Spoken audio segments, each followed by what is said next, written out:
morning. Sabah al-Khair. Bonjour.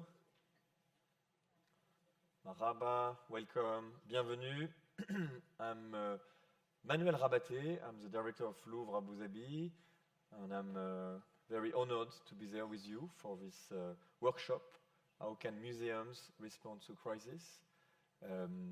On behalf of DCT and Louvre Abu Dhabi, it's a pleasure to welcome such an honoring guests and attendees. So we are very, very pleased to be with you. Some part of the team of Louvre Abu Dhabi is with us also, and we are looking forward to welcoming you in the museum this afternoon and in the evening.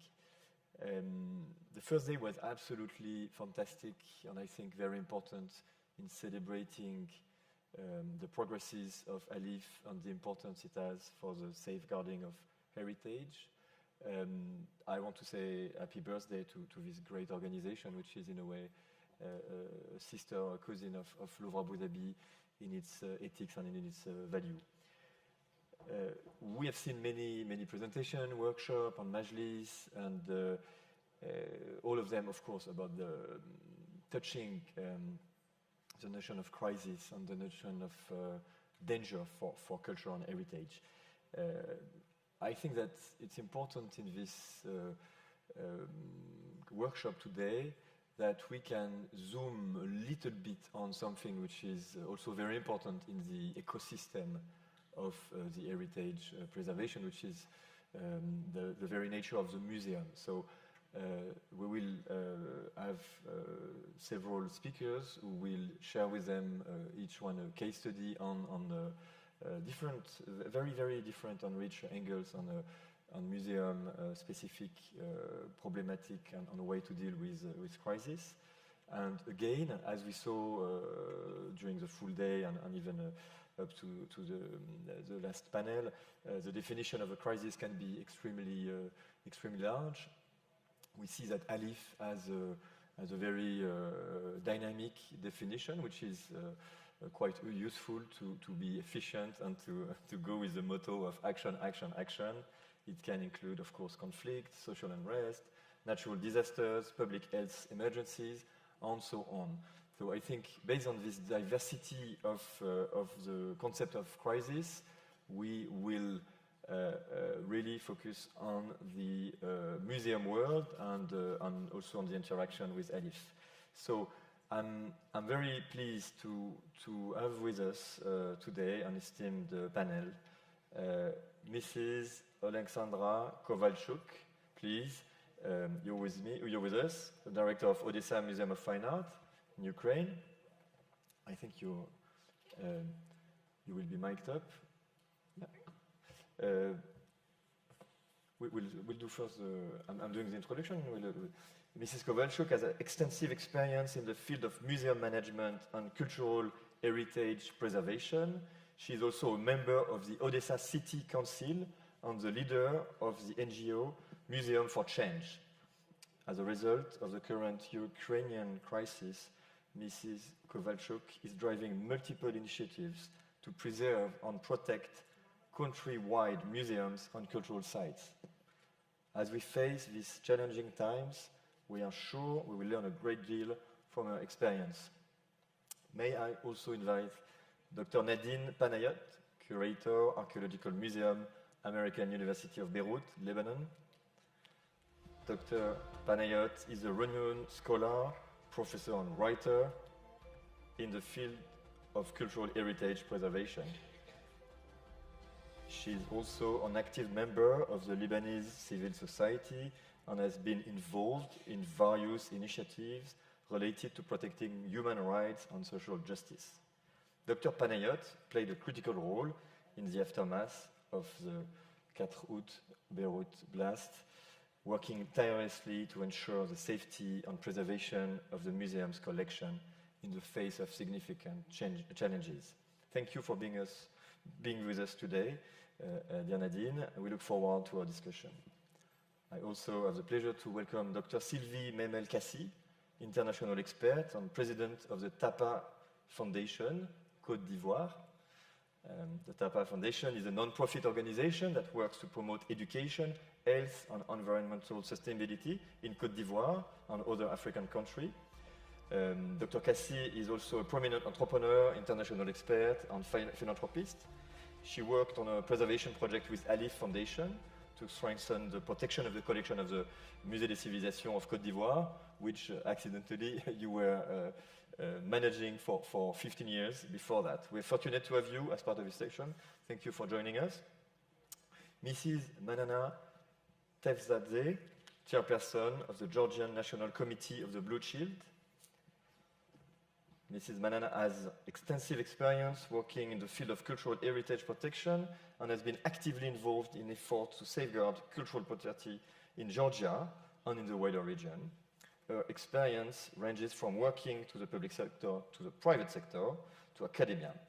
In recent years, she has been actively involved in a non-governmental sector, working for the International Council of Monuments and Sites in Georgia. And I think that you previously were working in the National Museum in Tbilisi.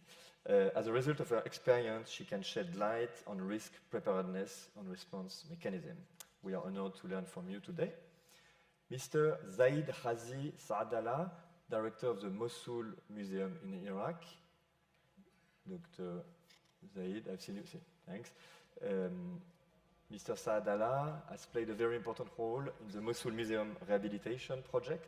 I think we have been quite brief on Mosul yesterday and again today, but Mr. Zaid will, of course, share with us his incredible experience, and he's working closely with international organizations such as the Smithsonian Institution and the World Monument Fund to develop a comprehensive plan for the rehabilitation of the museum.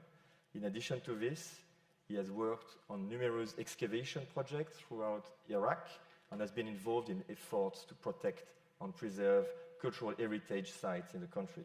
We are looking forward to thought-provoking conversation with you today. Last not least, dear Dr. Adila Laidi Hanieh, Director of the Palestinian Museum. Please, Dr. Adila, you are a cultural historian, a curator. You have been working extensively in the field of contemporary art. You are also the founding director of the Khalil Sakakini Cultural Center NGO, a leading Palestinian arts and culture organization. Dr. Adila is currently implementing a project in collaboration with the VNA, funded by ALIPH Foundation, that support the conservation of hundreds of thobes, the traditional and very fragile Palestinian dresses, and you established the Textile Conservation Department. You have developed this beautiful Palestinian museum that I had the chance to visit not long ago. We are extremely pleased to have you with us. I'm sharing with the audience the pleasure of having such esteemed speakers and panelists with us.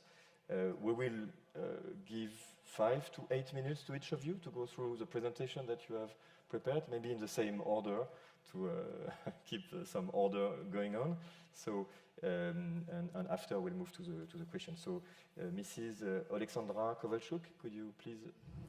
Odesa Fine Arts Museum was opened 1899, and it's 124 years of history. It was actually closed only twice, during the World War II and in the first months of full-scale invasion of Russian Federation. On the New Year's Eve, our team lived in 2 dimensions.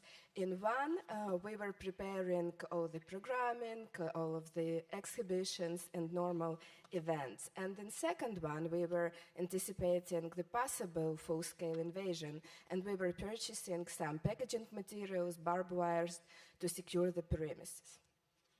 So on February 24th, first thing to do was to dismantle the exposition. And that's what the team of museum was busy with.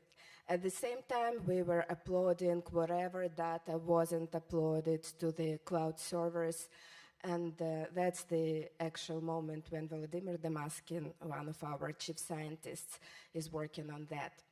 One of the things that we did, we've invited a photographer who made those wonderful shots who used to come to the museum to share all the moments of celebration, of happiness, opening new exhibitions, free entrance days, children's events, etc. So he joined us to share this experience too. We also took all of the footage from the museum video cameras and we deleted it from the server and we uploaded it to the cloud storage also to keep it as an institutional memory, to build new stories that we would go back to when all of this is over. And very soon we realized that even though we had some things prepared, it was theoretically prepared. In practice, it was nearly nothing. And we've started to fundraise, to search for opportunities to get everything else to ensure sustainability of the museum during war and to anticipate whatever can happen next. And that's when I've received a call from Oleksandra from ALIPH, and it was Sunday evening. I was really surprised. Receiving a call from someone from Europe on Sunday evening seemed like an impossible thing. And she said, oh, we're with you 24/7 and we will stay with you until all of this is over. And they are. And this is one of the moments that will stay with me forever. And this is one of the moments that gave to me some additional powers, additional strength to carry on. And when we started working with ALIPH, we realized that even though we had something, other museums of Odesa, our colleagues, had nearly nothing. So we took a leadership of helping them to submit the budget, to prepare the application, and to receive funds from ALIPH. And at that point, our team was we had a lot of young people. We had a fundraising department and event management department. So we had people who were skilled to find different things, which was not so easy on the early stage. Many entrepreneurs were evacuating, many shops were closed. So it wasn't easy to get packing materials or equipment at that stage. And that's where our team found itself useful, and actually this work for our colleagues was something that helped us to go through this first stage of war. And another thing that we saw helping our colleagues in different ways, like stocking with the bottled water in case Odesa will be cut off the water supply, like helping with the emergency documentation, that when we worked with our colleagues, when we talked to them, when they had these small quests every day, that gave them something like a ladder that returned them to themselves from being lost in the first stages of invasion. Our team became so skilled in things like chemical protection suits, fire extinguishers, etc. But aside of this, we found ourselves very soon protecting not only museum collections, helping not only our colleagues, but preserving monuments in the public spaces with the support of UNESCO. And by that stage, we've been working with Cultural Emergency Response, with House of Europe, with Goethe Institute, and we were there for those, our colleagues, who were requesting our support and help. Going back to the museum itself, we've launched, also with the support of UNESCO, we've launched our online collection with about 10% of our inventory, and by the end of this year, we hope to have up to 50%. And we made 30% of our archives available online, and that's also part of our preserving the collection plan. But going back to crisis response of the museum and emergency actions, there is something we had to do for the people. We had to continue serving our community. So in April, we've launched excursions, guided tours through the museum with empty walls. And that was another angle of the war, another experience that we suggested our community members to experience, to feel this through. And that is something very disturbing when you see these empty walls, empty frames.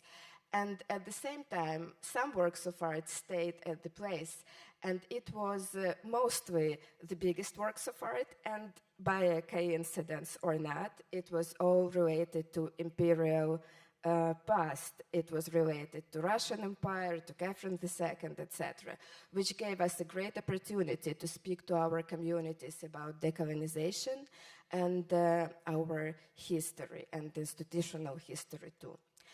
And then in July, we've reopened our doors, which was extremely important for us. And we've launched exhibitions of contemporary Ukrainian art. Also in the rooms where normally you would see very intensive Russian collections of 18th and 19th century. Replacing it with contemporary Ukrainian art was also something very symbolic and powerful in our decolonial practices. So today, museum is open for public. We have about 6 exhibitions ongoing, and this is the work in progress. I want to thank everyone who supported us during this time, and I want to thank ALIPH for this beautiful event. It empowers us even more. Thank you so much. Thank you so much. Dr. Nadine. Voilà. C'est off. Hello. Is it on? Is it on? Excuse me. Okay. Good morning. And thank you very much for the invitation. So today I'll be talking about the American University of Beirut Archaeological Museum, which started in 1865. So it's the 3rd oldest museum in of ancient Near Eastern artifacts in the Near East. My predecessor resigned in June 2020, and she wanted really to leave the museum in its best shape.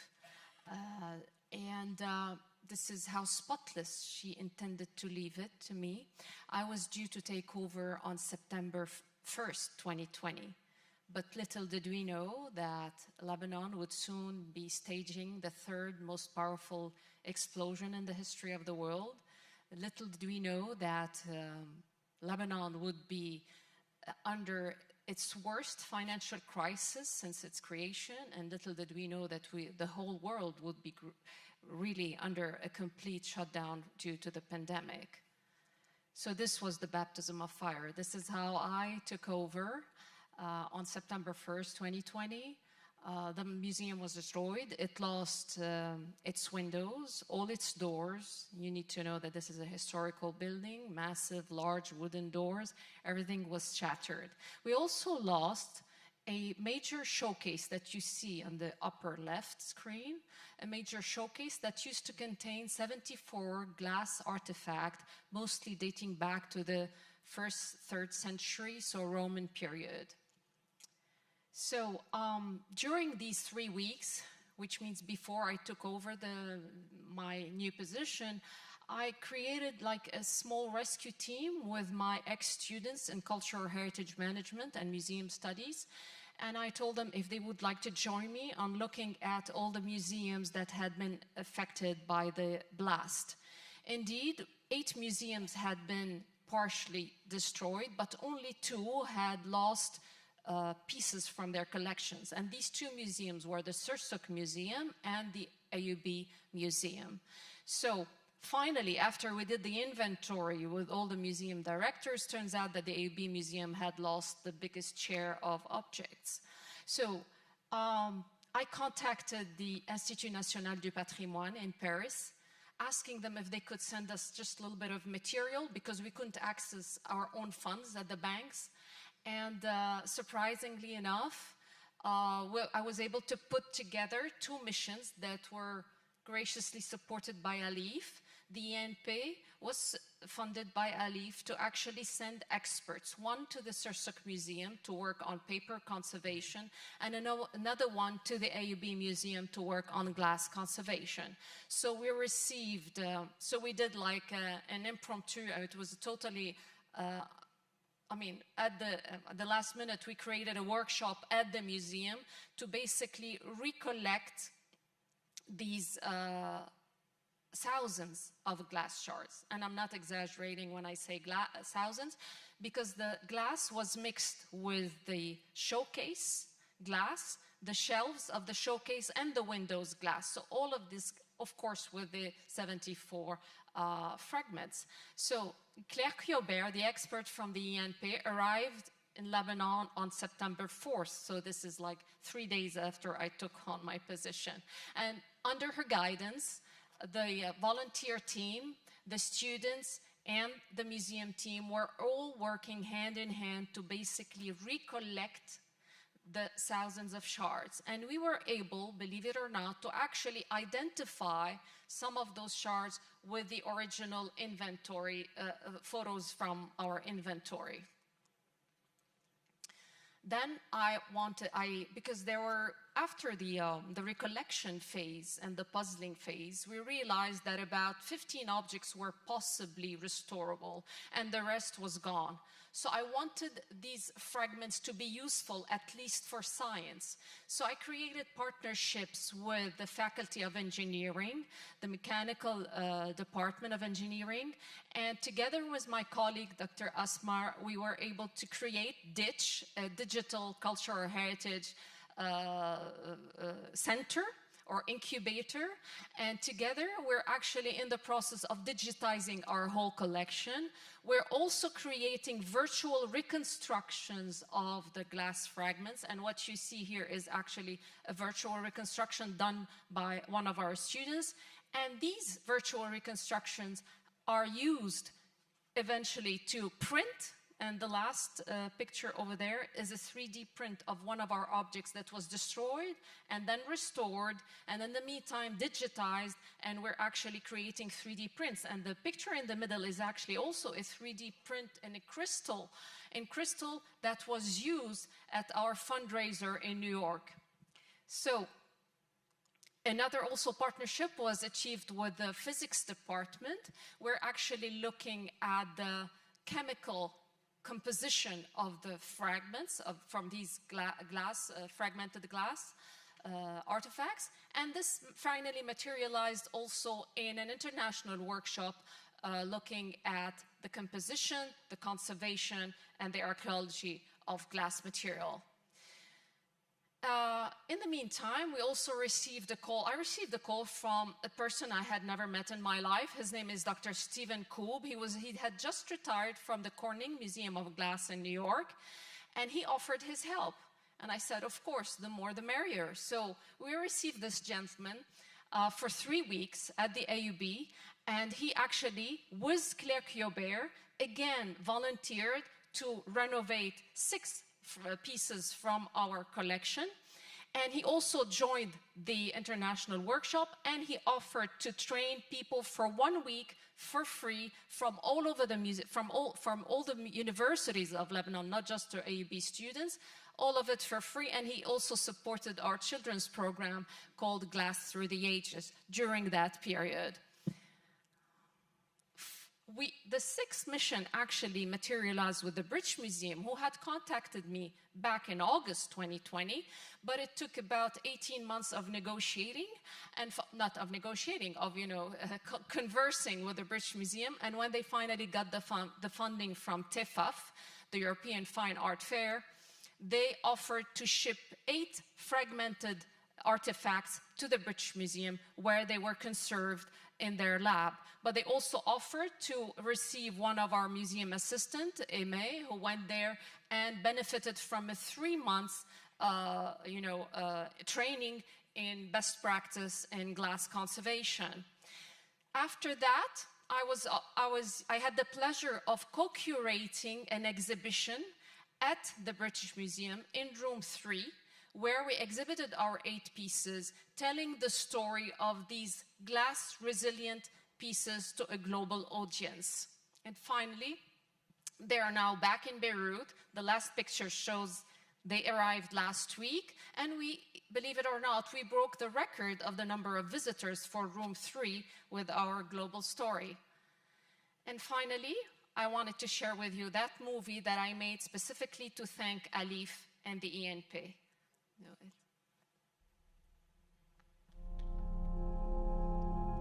These artifacts used to tell stories of banquets during the Roman period. They told stories of music, poetry, and theater being recited, and beauty celebrated. They told stories of human genius through education and culture. They survived civilizations who used them with respect. They survived earthquakes, tsunamis, and wars for over 2,000 years, recounting our roots and origins. Until August 4, 2020, when they were all gone, shattered in thousands of pieces like our hearts and souls. But a year later, we bring them back to life again. What seemed like an impossible task was made possible with hard work, perseverance, dedication, and above all, teamwork. Breathless, exhausted, and crippled, they stand tall again, heads high, to tell new stories. They will tell stories of the deceased, the injured, the orphans, the homeless. They will tell a story of greed, ignorance, arrogance, corruption, and cynicism.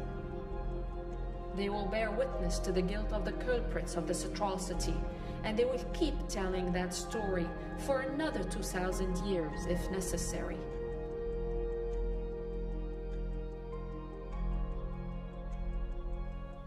You see, we still can't mourn, nor forget, nor forgive until such a date.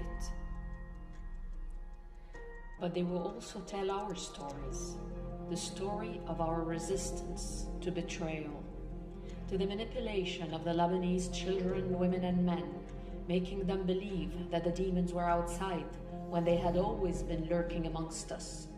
Our rebellion against the internal ailments gnawing and eating away our country. The story of our determination to uphold education, culture, and heritage as the main assets of the Lebanese people, to consider knowledge as the only sacred duty of growing generations, and schools and universities as the ideal places to foster such spirit. Our right to dignity, to live freely, to live fully, to live without being used as seeds of hatred and mistrust. The story of our unwavering commitment to take a leap of faith beyond hate, fear, and despair, and start a journey of commitment, perseverance, and repair, one broken piece at a time.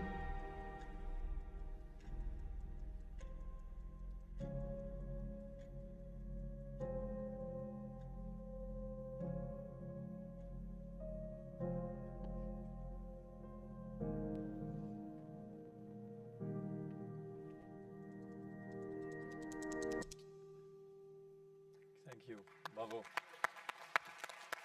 This is Silvie. Can I invite you? If you want to.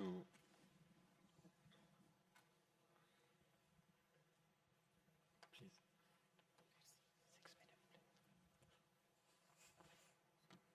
6 minutes.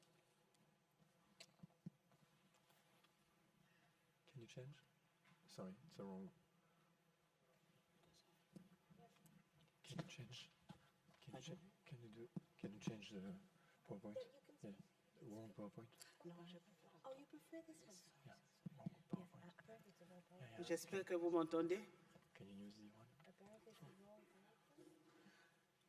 Je voudrais remercier la Fondation ALIPH I would like de to nous donner thank l'opportunité ALIPH for giving de us parler de notre this expérience occasion to talk à about la tête our des musées durant experience plus de 30 ans. at the helm of the museum for je voudrais more than commencer 30 donc, years. mon And I intervention, would ma like to présentation start my par une presentation anecdote.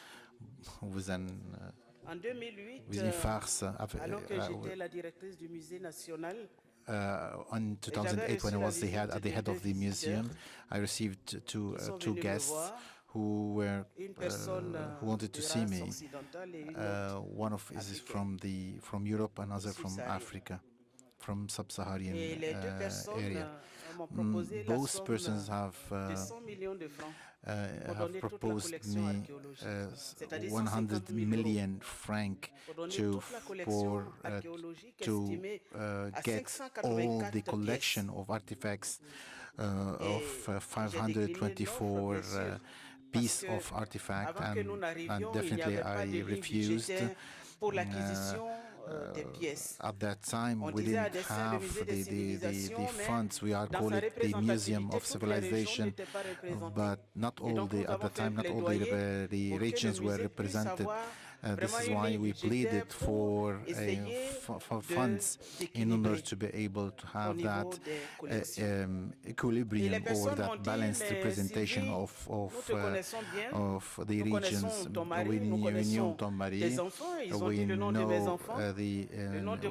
we know the name of my husband, they know the name of my kids. They have all the information, even they had information about my bank account. So this is this is an example to tell how much there are risks if we don't take the proper actions and measures in order to preserve these wealths. De toute façon, avec toi ou sans toi, ce musée sera pillé. And what I was told that with you or without you, these museums will be acquired by us. In 2011, after the election, and in 2010, there had been a crisis. Et donc le musée a été So bombardé, the museum nous avons been perdu hit by bombs. 121 pièces majeures de notre collection. And 128 of the major pieces in the museum were hit and were destroyed. The issue of preservation of museums in Africa and in sub-Saharan Africa, it's a huge responsibility for the countries and who have the obligation to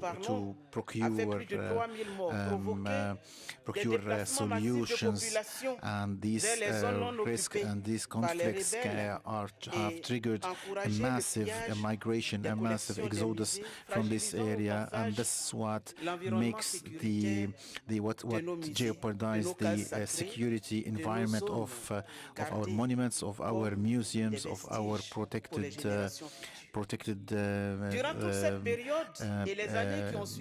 heritage, which we need to pass on to the next generation.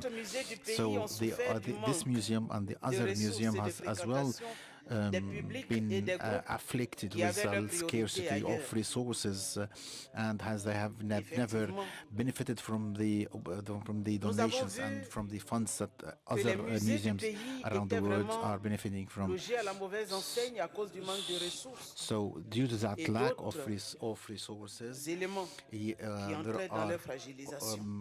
there are other contributing factors into making more vulnerable. That's what brought me to this to that conclusion. And as my other colleagues said, the sector of heritage is not guaranteed in Africa. You need to, we need, and on m'a conseillé, we have been advised to create a fund in order to maintain that security of this museum. When I was the director of the modern art department, I had some, and when I used to send letters, official letters to some public entities, telling them about about the funds that we need and the resources that we need. Mais quand j'écrivais en tant que présidente de la Fondation Tapa, la même structure qui venait de me dire non disait oui, nous avons les moyens, vous pouvez venir les prendre. Who denied us Une fois, deux fois. these resources turned out to have resources for different needs and for different things. And when we try to understand why you say you don't have the resources, why you are giving it away for other as a project or we receive a lot of false proclamations and false claims, and this is and since I took the helm at the in 2006 of the Museum of Civilizations, and when I had a meeting with the cabinet, I told them and asked them to give me resources and in order to help me to sensibilize and to raise awareness about everything about the importance of conservation. So during 16 years we received nothing from as funds from the state of the government, and the only and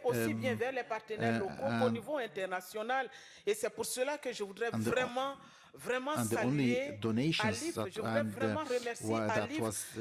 of the government was given to the tobacco company who had international working at international scale or trading at international scale. This is why I would convey my appreciation to ALIPH, because the first whenever we solicited the help and the funding of ALIPH, we have been immediately responded to, pour les institutions publiques en Afrique de pouvoir compter vraiment sur les institutions nationales. And I can say this is not evident for every entity to be able to get donations and good help or good aid from international institutions.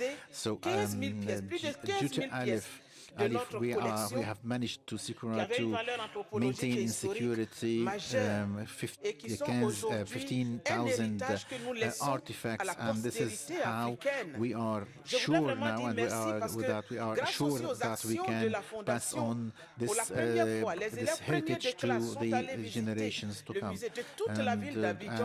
And across Abidjan city, many museums have been many artifacts have been collected, and we have contributed even to the because we are receiving this help and this contribution, that this financial assistance, we have been able to contribute to other to the establishment of other museums. So what I would like to say to ALIPH, thank you for giving us the occasion to take things in our hands and to have give us the financing, because the cultural heritage of Ukraine, of Abidjan, or Beirut is a wealth for humanity and and this is our role to contribute in the preservation of the world and the global heritage. Miss Manana, please. It should be on. Clicker. 6 to 7 minutes. Hello. It's a great Bonjour. honor and privilege to be speaking to you all today, and it's really tough speaking after this really powerful and emotional women and stories.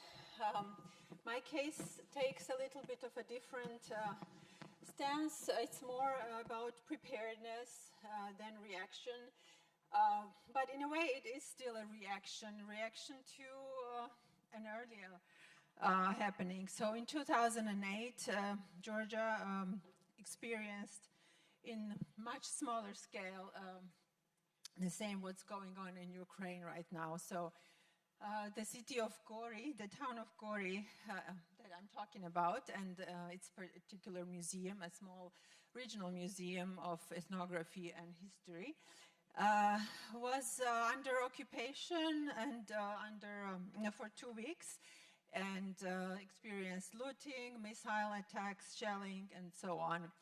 And quite late after green. Yes, so when we, and it was a wake-up call, yes, what are we doing for our heritage, for our risk preparedness in times of war? Because at that time we were very close to a full-scale invasion as well. And then what we could do when we started, when I say we, I mean Blue Shield Georgia, which was established in 2013. And we have been trying to cooperate with this museum and to help them in some ways. So it was the first, and we heard about ALIPH, and I was almost convinced that they only covered the MENA region. So by chance, I still dropped an email, are we eligible in terms of the region? And I said, yes, any region that's affected by conflict. So we did place this proposal, which we tried with different other donors. And so what I'm talking about today is this 2-year project that was funded by ALIPH and that aimed at disaster risk preparedness for this small museum on the occupation line, and also which suffered, which it didn't suffer, it's just, it's in a city where war took place and which by chance survived. So when we were starting, a little bit about context, this museum had no digital inventories, had no plan, as you see, and also little awareness as to peacetime preparations and the work with stakeholders. So effectively, we tried to address all these needs and decided to work in the following directions, four main directions. So to, first of all, build the capacity of the museums, and here I should note that we didn't only concentrate on this one museum and its staff, but in all the capacity building activities, we included 12 other museums from the same region, which are, and this whole region is along the occupation line where the Russian troops are standing, and yes, this is the region that is still prone to renewed hostilities. So another was to improve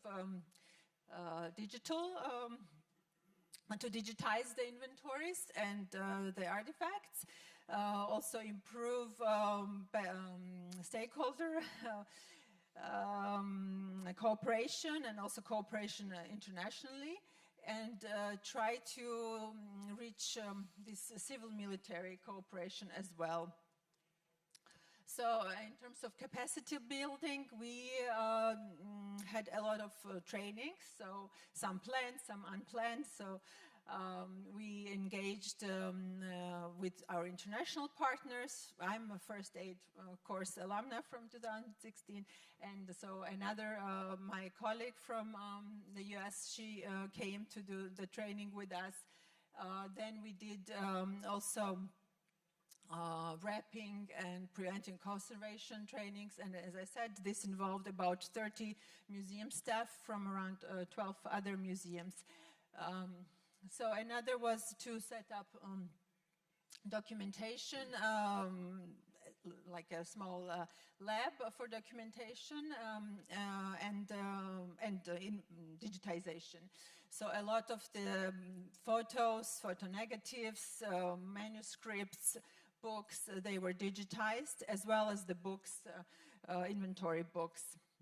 So more than 11,000 objects in total, and they are now stored in an online database and on the server as well.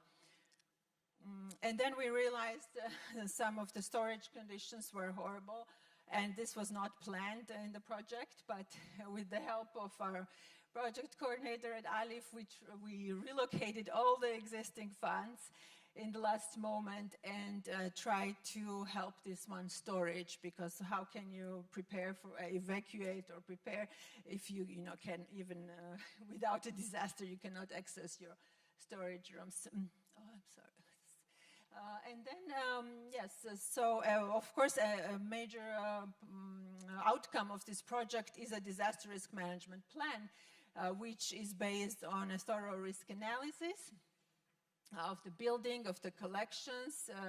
So we did a lot of studies with the help of local and international experts.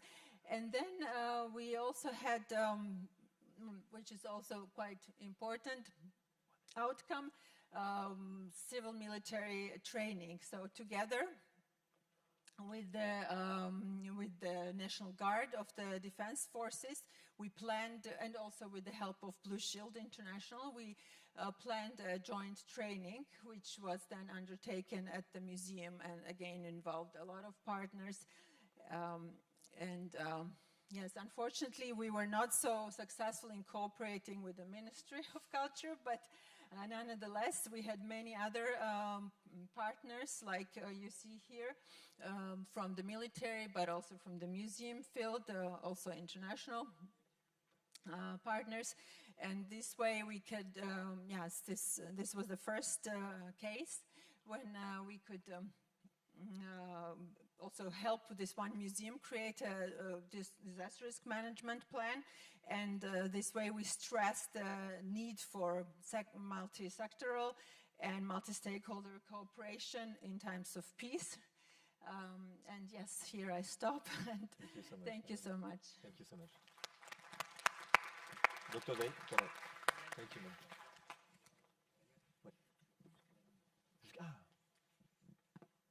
I can be polite, you mean?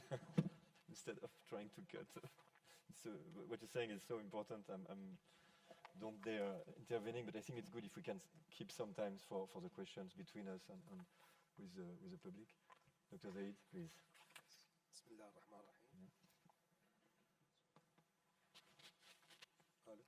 Hello? Yeah.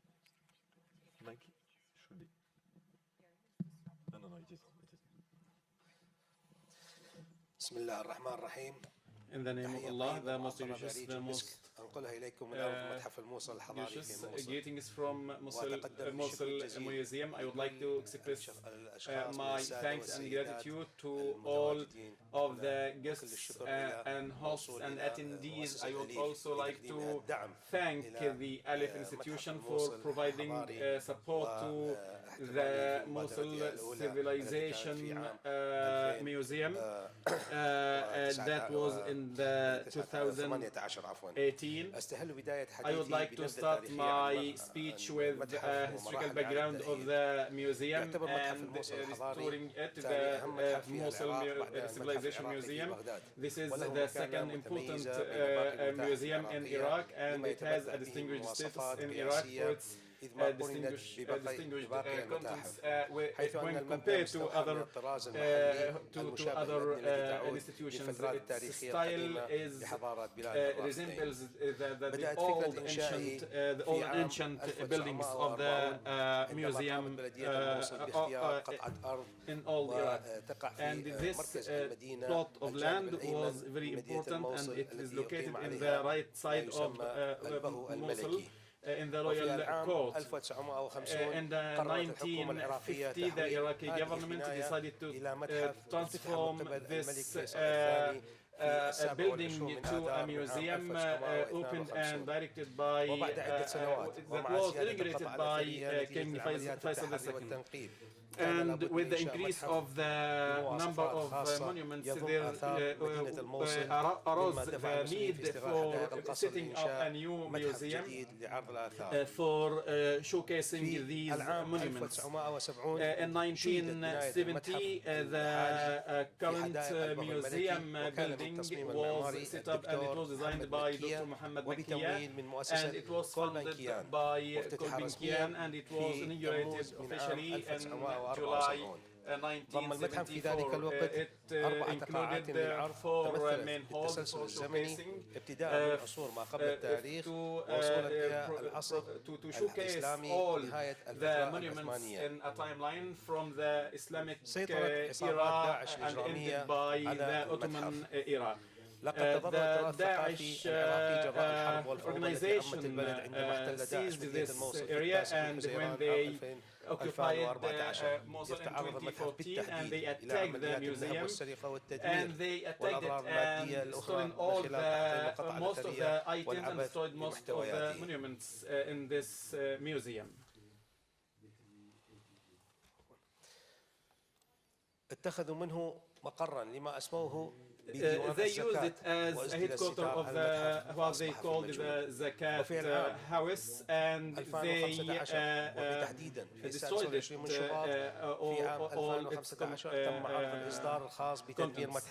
In 2015, they made more destruction to this museum, and most of its monuments were destroyed, especially the monuments from the Assyrian era. And they continued their criminal acts by burning out the administrative wing, and most of the books in this book, which was more than 8,000 books, and they thought that they did their mission, and they have destroyed the architectural or cultural heritage of Mosul, and this is a black spot in their history. The ALIPH initiative and restoring the museum. These are images of the museum library before and after the burning out of this museum. من عام 2018 عقد مؤتمرا صحفيا على أعيد فيه عن مبادرة أليف وإطلاقها مشروع تحت عنوان موسل ميوزيوم بروجكت زيرو، وهو مشروع متكامل لمشاركة كل من متحف اللوفر وصندوق النصف العالمي Louvre Museum and other institutions from the United States. The response and restoration processes started in October 2018, and there were meetings that were held with the American side, and it led to many field visits and assessing the damage that was caused to this museum, and setting up an emergency plan. The second phase was assessing the damage and the other destruction aspects that was in this area. The third phase was providing support and restoring efforts to the Assyrian Hall. The following phase was restoring the monuments in the Assyrian Hall, archiving and digitizing and خزنها في مخزن مؤقت and تم after that تجهيز it مستلزماتها لأغراض was الخزن والتوثيق في stored قاعة in some الحضرية special لحين بدء إعادة store ترميمها until وصيانتها. the activities of restoring these monuments تجهيز معدات started. ومستلزمات The من قبل next منظمة phase was سميثسونيان preparing لفتح equipment مختبر for بديل opening لإجراء an أعمال الصيانة alternative lab والمعالجة. for the رابعا إقامة دورة restoration تدريبية activities. لتطوير After مهارات that كادر there المتحف was في استخدام الحاسوب some training والإنترنت. activities for the وأخيرا staff of the تجهيز museum المعدات to help them اللوجستية restore these لتسهيل أعمال issues الصيانة or والخزن خلال فترة ترميم القطع المحطمة. providing more activities for عمليات restoring الترميم للقطع الأثرية المحطمة. monuments. بعد الانتهاء After من these أعمال phases, الإنقاذ قام الجانب الفرنسي المتمثل the بمتحف French اللوفر side بتجهيز المتحف represented by the بالآلات Louvre والمعدات Museum الخاصة بصيانة equipped وترميم the القطع or الأثرية provided the الكبيرة necessary المتمثلة equipments for the بتماثيل museum, الثيران المجنحة and they المماثل provide them the وأسد different معبد monuments عشتار من موقع النمرود الأثري وغيرها من القطع الكبيرة الأخرى استعدادا للبدء بأعمال الترميم. إلا أن ظهور جائحة كورونا التي أصابت العالم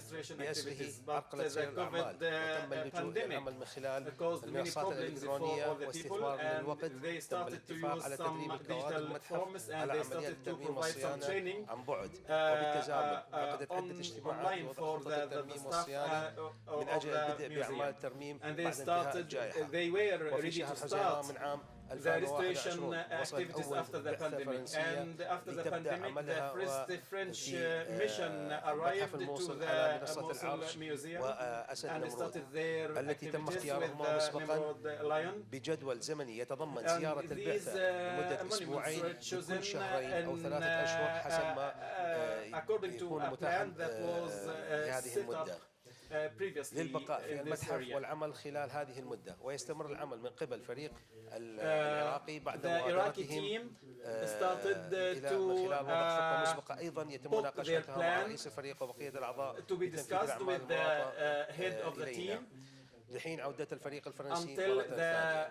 French team returns once again to Iraq. The Iraqi team was divided into two main sub-teams or subgroups. The first one was done for the Ashtar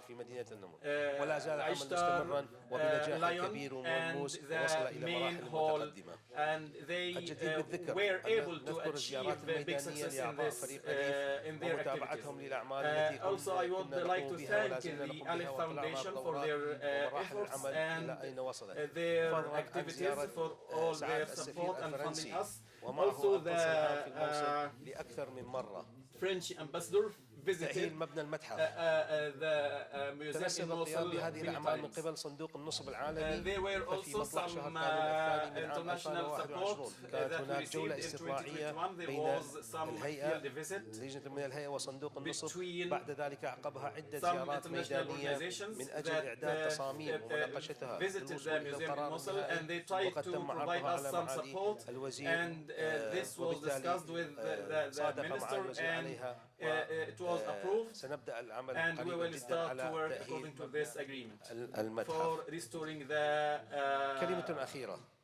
building of تعتبر the الآثار museum. ومتاحف The ذات last قيمة word, ثقافية وحضارية وعلمية. museums تضمن have نشاط an الإنسان important وتراثه، value ويجب أن تكون موضوع historically, اهتمام culturally, وعناية and الشعوب scientifically, العالم أجمع. and we all فإنه have to واجب pay much إنساني attention to ووطني these المحافظة على الآثار to this وإنقاذها cultural عند تعرضها heritage because للتخريب it is والدمار. our past, إن and الشعب we have وحضارتهما to شيء protect it from واحد، destruction. وعندما تتعرض And we الحضارة إلى have, الاضطهاد if والإبادة civilization فإن الشعب was يتعرض إلى attacked, خطر the الزوال. people is يجب أن لا ننظر إلى in a المستقبل big دون danger. التمعن We have to بالماضي. look forward into حكمة the قالها future, الإله أنكي قبل and أكثر من 5000 there سنة، was a wisdom لأنه that في was الماضي يختبر said that المستقبل وأول in الأشياء the سيكون past آخر the الأشياء. future is إنها hidden. رسالة موجهة This is a message that is السلام directed عليكم to all the وأرجو أن world. لا Peace be أعتذر upon عن you, الإطالة. and apologies for if I exceeded my time, and wishing you all the best.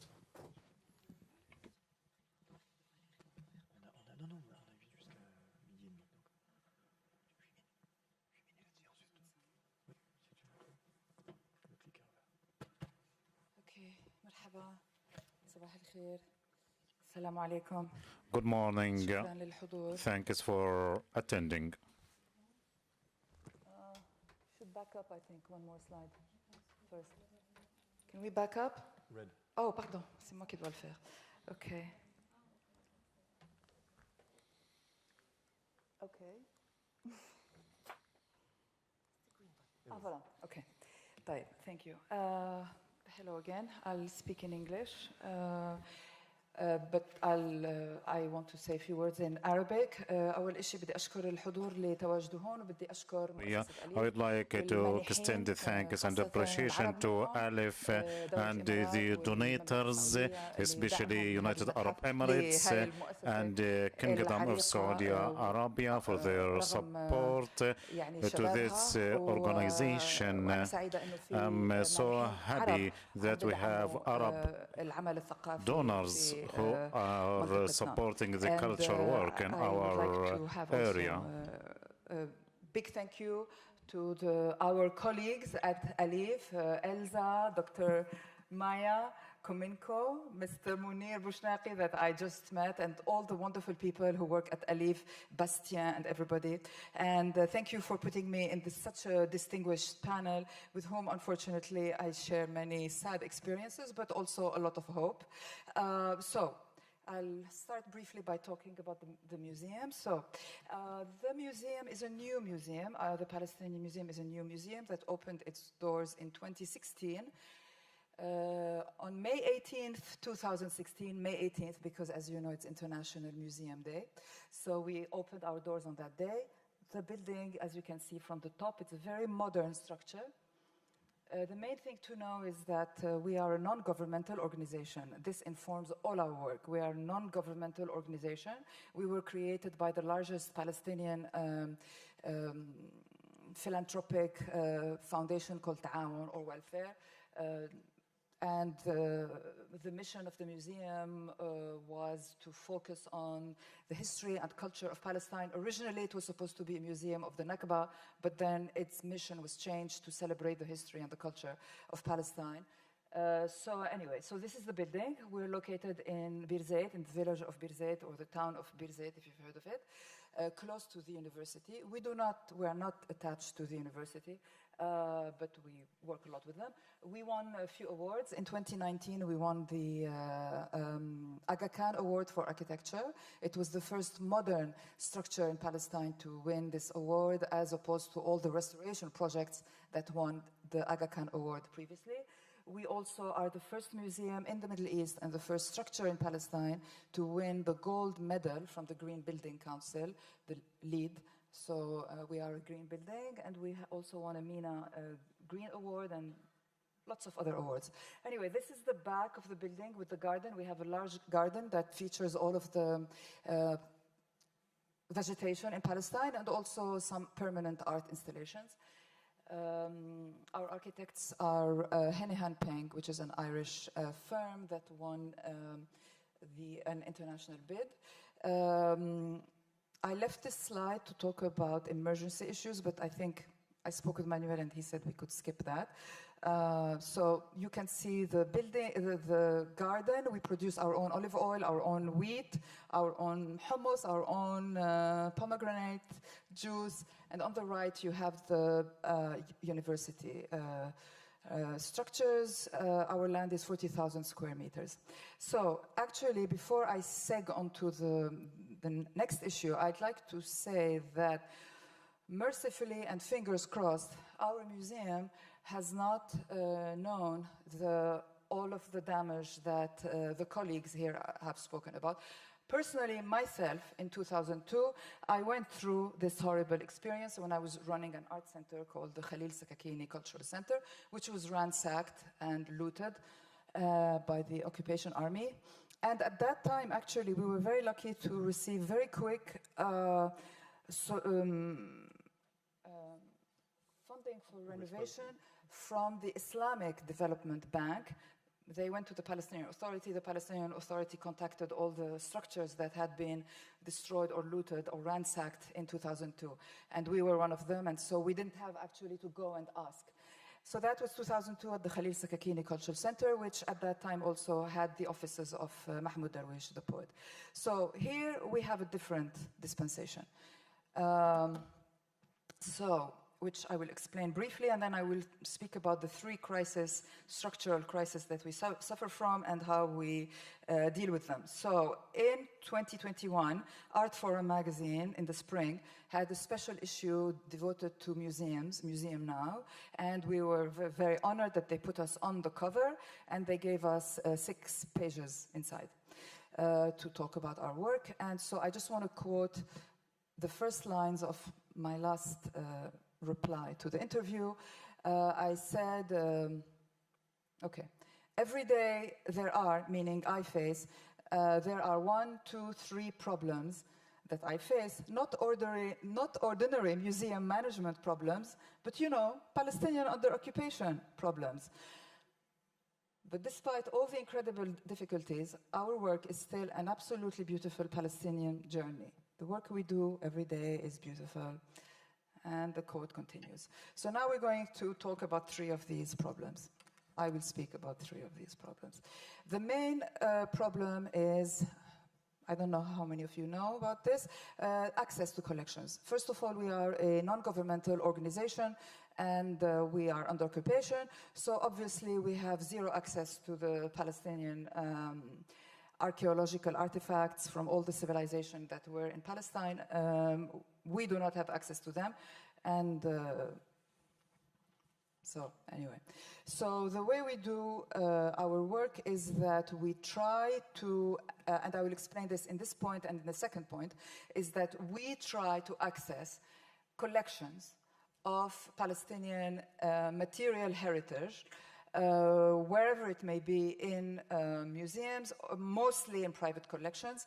That includes photos, ethnographic material, artworks, lots of documentation. And we work in various capacities on documentation, digitization, preservation with the owners of the collections. And we do not keep the collections unless we have money to buy them, which usually we don't.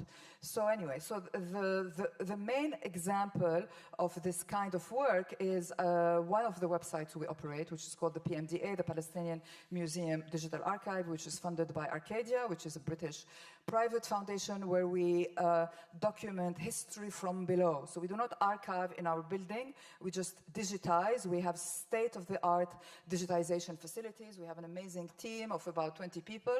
Okay, so we have this documentation of history from below, or what's called also digital ephemera.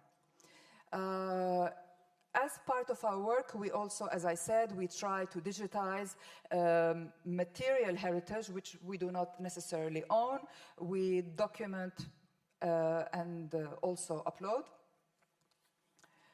The second issue that we have to deal with, because as I said, we don't have access to archaeological artifacts, A.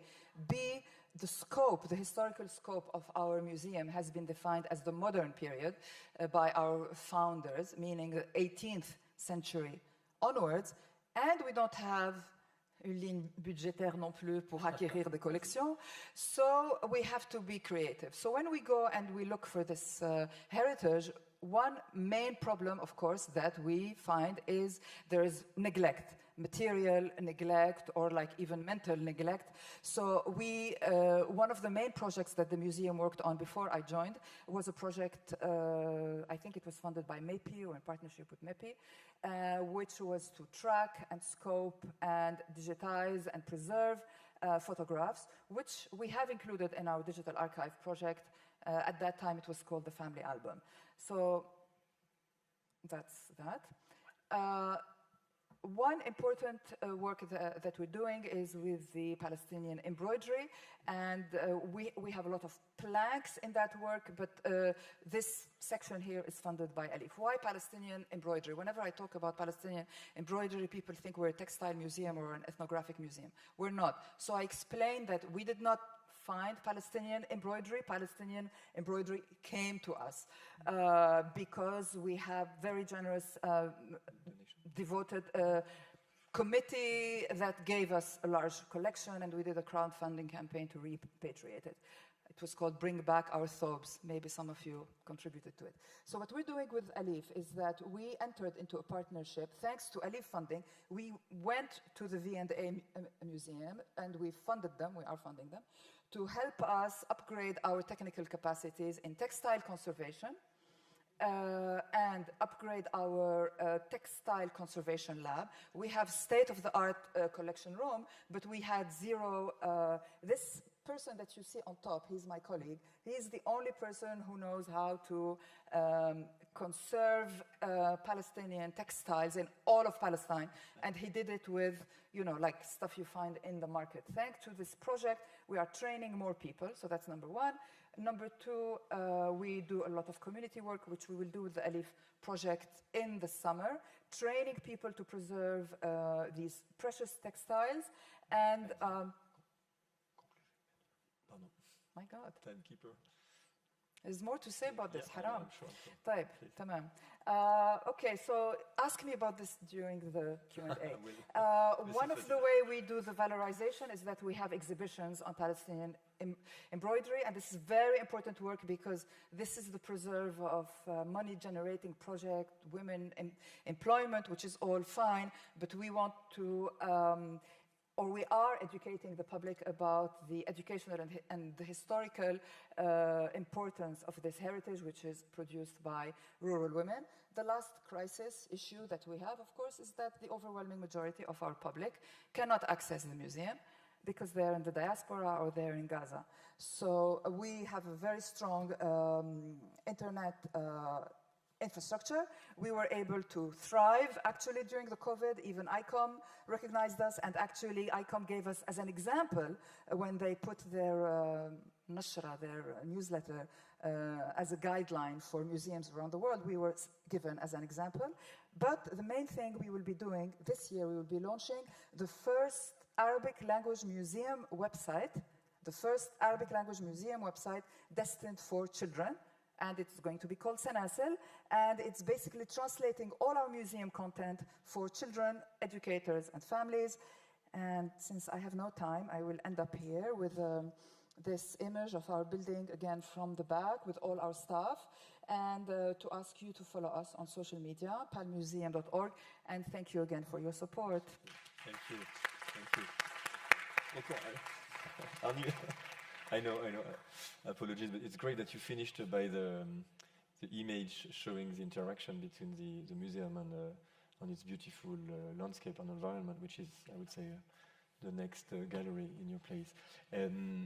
Thank you so much. I mean, it was quite moving and at the same time extremely diverse in terms of experience of crisis and museums. I would like to maybe start by you, Oleksandra, if I may, just to question at the beginning in the very, very difficult year which you have been through. How did you mobilize the resources? What was the most challenging part in the resources, human, financial, and so on, that you needed to gather to cope with the crisis? It's hard to say. For me, it wasn't hard at all because in the early days of the invasion, I've evacuated with my family, and being outside of Ukraine gave me an anxiety of being disconnected and guilt and other feelings. But at the same time, it gave me an opportunity to be proactive, to keep myself together, and to work very fast.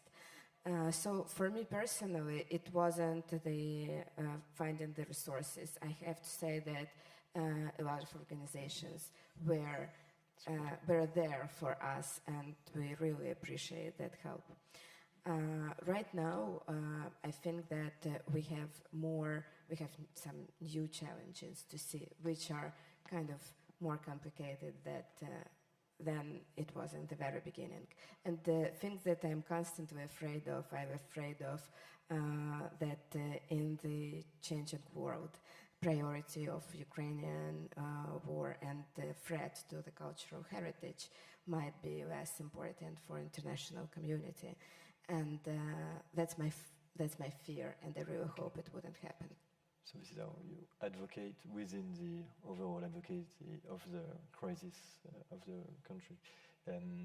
If we go to a completely different type of crisis with you, Dr. Nadine, where actually the crisis that you describe is a few seconds which changed everything, and unfortunately you were just arriving in this new position when the crisis hit. What would be for you I would say the lessons learned of the urgency of reacting to a crisis from a museum point of view? Yes, well, as much as I was numb at the beginning, we couldn't feel anything after the blast for a few months, actually.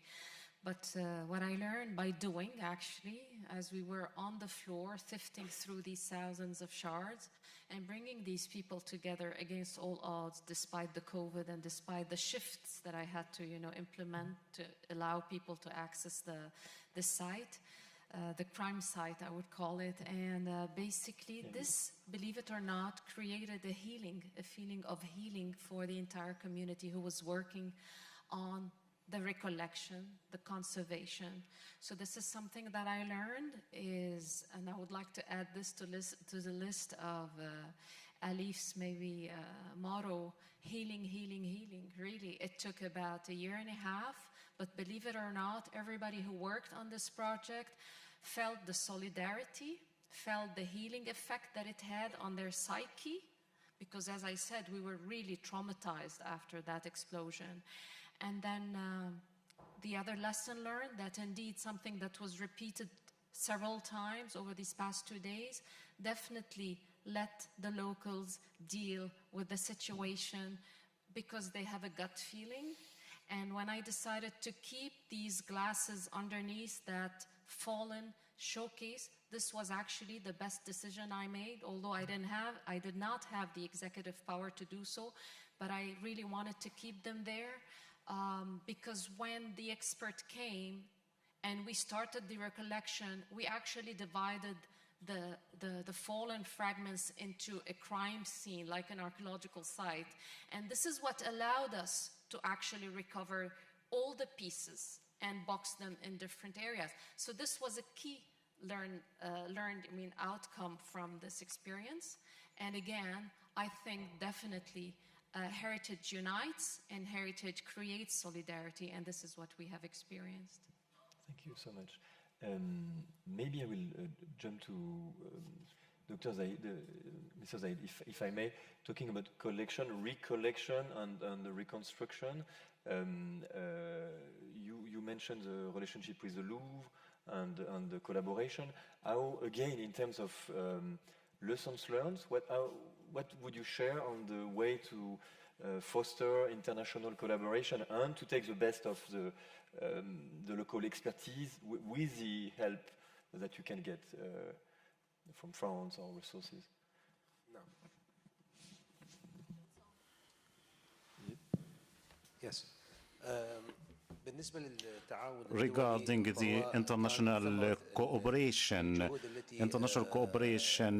was a result of our effort through ALIPH initiative is to develop the capabilities of the museum and to educate the local communities, and we gave them the idea of the importance of the museum objects. And this is a huge challenge regarding recollection and archiving and conservation and preservation, especially after the attacks of ISIS.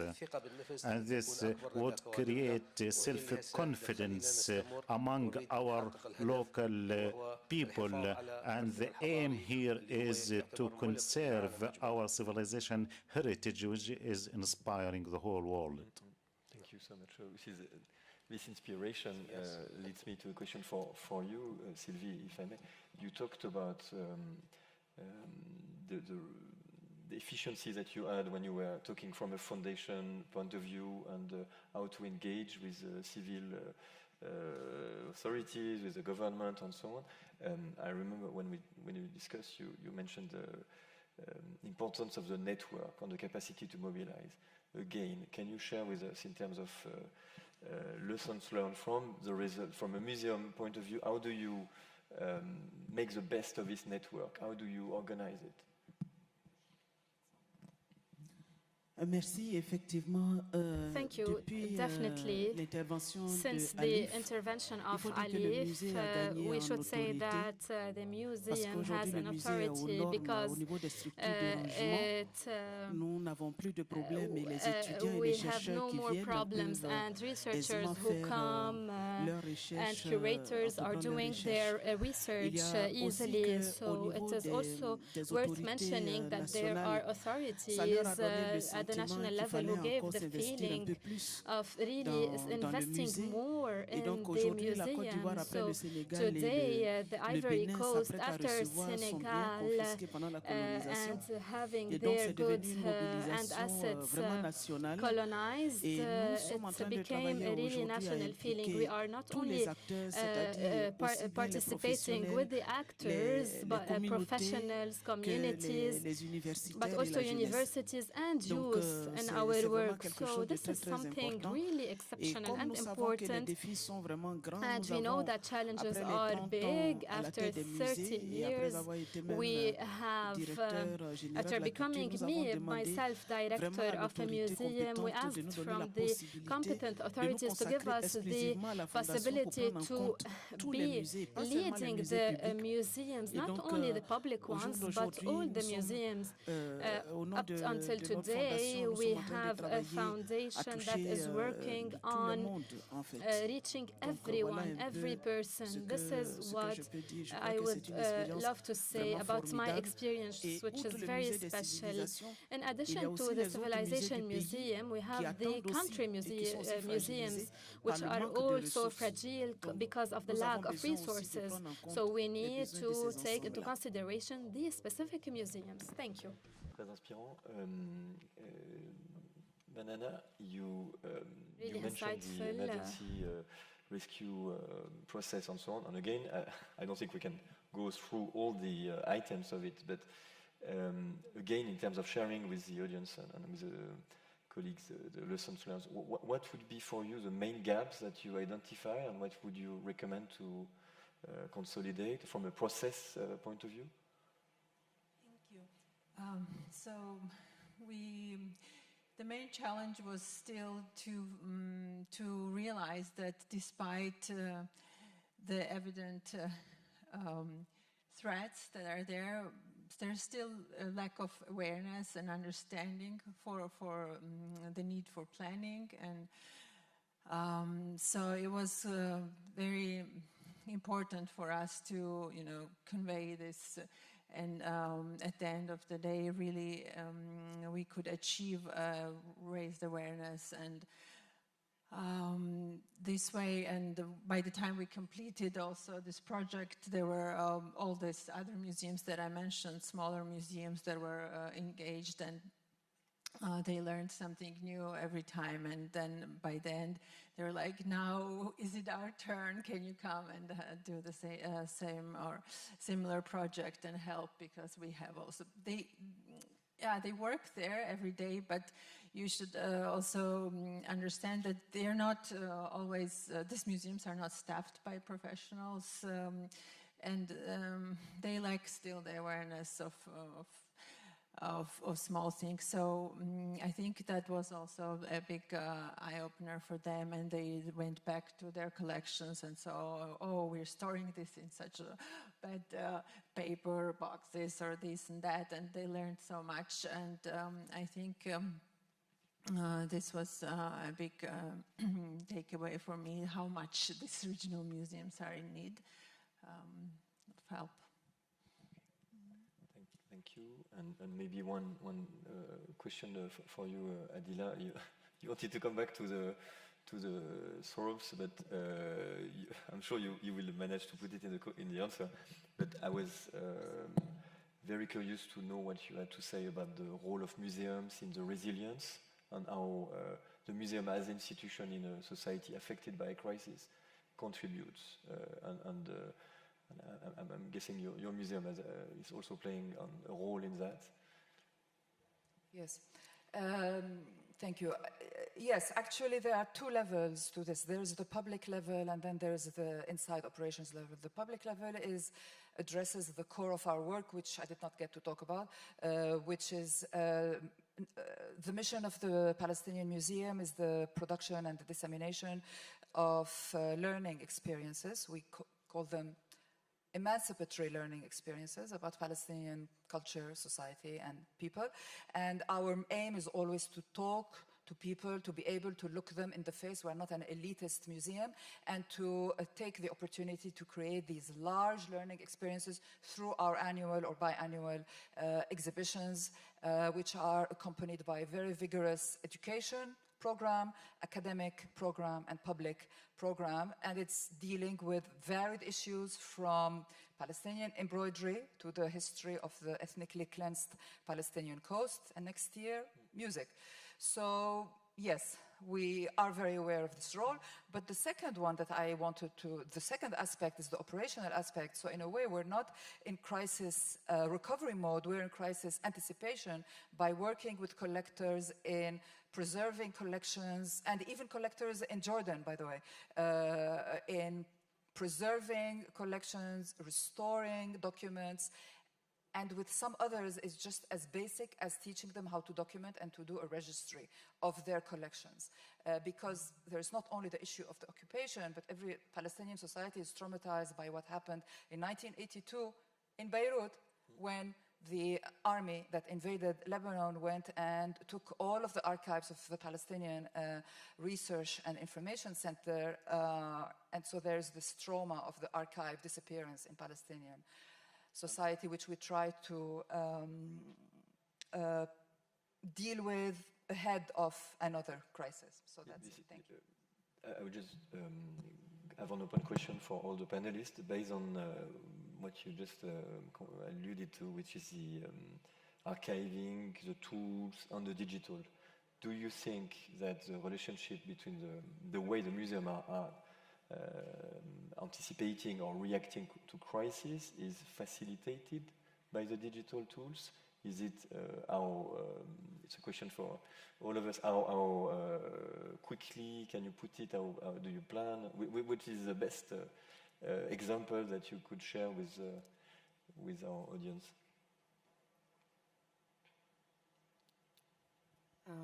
Well, I think that that is not a question at all. We do realize everybody are using this tool, especially during COVID, especially when we see that whole world today is the zone of risk. We don't know what will happen tomorrow. Speaking about possible wars, speaking about earthquakes and climate change disasters, etc. And maybe at some point we will not know where the next fire will burn. So it's something that we all should be on board of to preserve, but also to think on how to preserve this data too, because we don't know.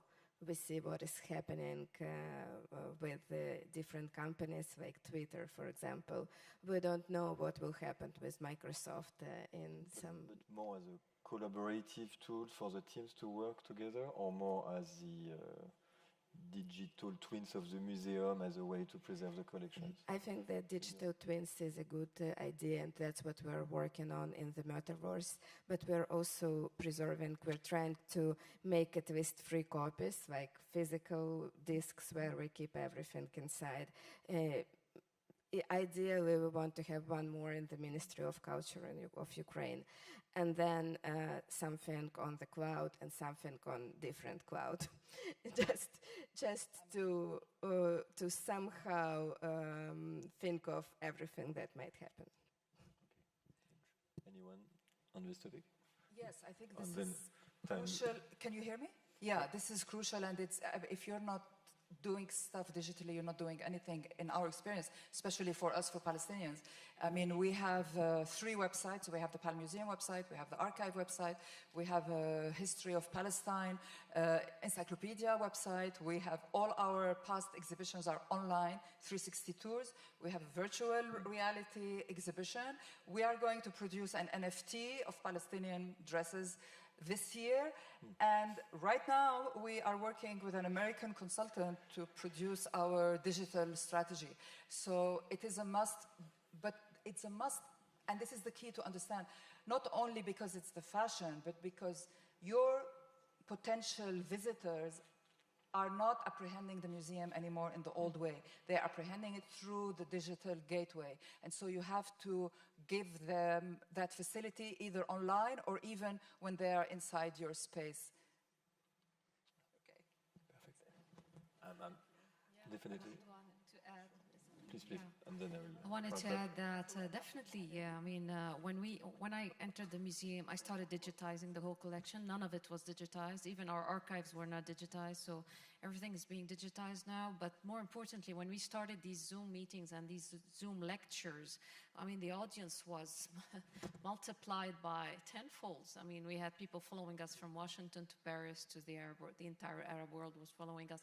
And this was an extremely important tool for really dialogue and conversation. That's on one end when you tackle the digital world, but also for preserving the memory. I mean, in case of a nuclear war, who knows what's next?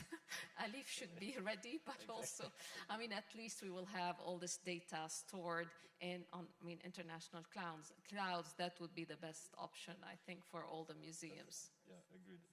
Allow me to conclude on this. Let's be ready. I think the common points between your 6 interventions are that you are responsible and you are giving hope Thank you for that, because all of you with absolutely diverse situation have given examples of strong resilience of museum organization confronted to a variety of crises. we can have other ones, but let's face them one by one and together. Thanks to you for your contribution. Thanks to ALIPH, and happy anniversary one more time to this beautiful organization which is gathering us. And it will be our pleasure to welcome you this afternoon at Louvre Abu Dhabi. Thank you so much. Big round of applause for our panelists.